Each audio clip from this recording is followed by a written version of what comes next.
C'était la fabrication la dernière fois, maintenant je viens de reprendre. Donc le fusil est complètement monté, c'est-à-dire que la bascule tient complètement au bois des Bosch.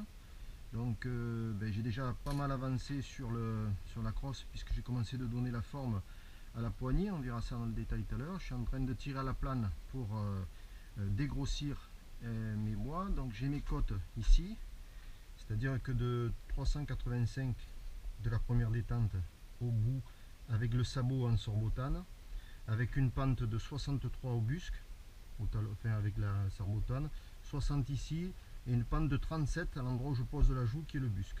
Voilà.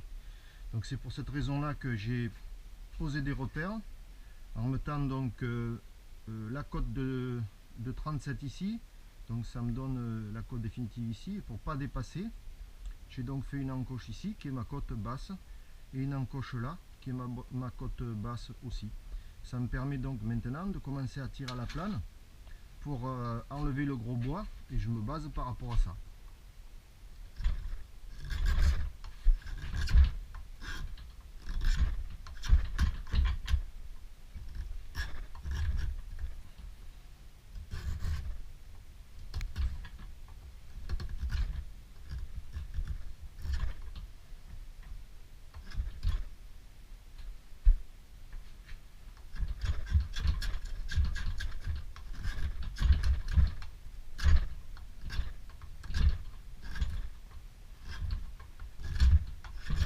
C'est assez physique.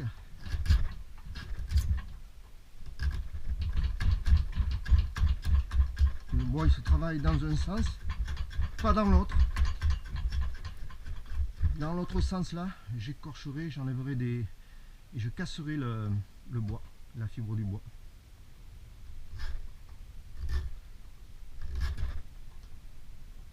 Voilà, c'est une vieille plane qui n'a pas servi depuis 20 ans, mais je vous garantis qu'elle coupe. Il ne faut pas vous prendre le doigt avec.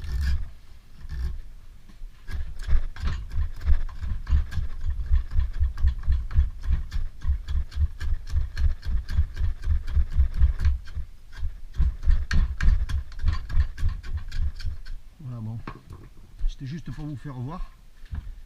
Maintenant, je vous fais voir le travail que j'ai commencé de faire au niveau de la poignée, pour avoir la poignée pistolet que je voulais, que je contrôle en permanence en tenant ma main par rapport aux détentes qui sont posées.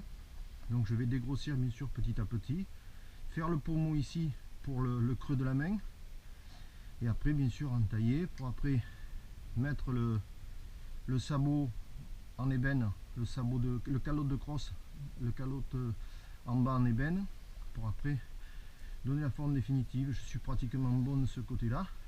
Je vais après, une fois que j'aurai mes côtes, tracer le point 0 pour lui donner juste le devers que je veux, 2 vers au talon, 2 vers au busque, et après je donnerai l'inclinaison, parce qu'une crosse n'est jamais totalement droite. Certains peuvent l'avoir avec un léger décalage comme ça, voire un petit peu plus, et c'est très important d'avoir cet angle là, mais aussi d'avoir toutes les côtes du bon devers et toutes les côtes de la bonne pente, pour que dès qu'on épaule évidemment, on soit directement en face. Voilà, donc prochain reportage quand j'aurai avancé un peu plus.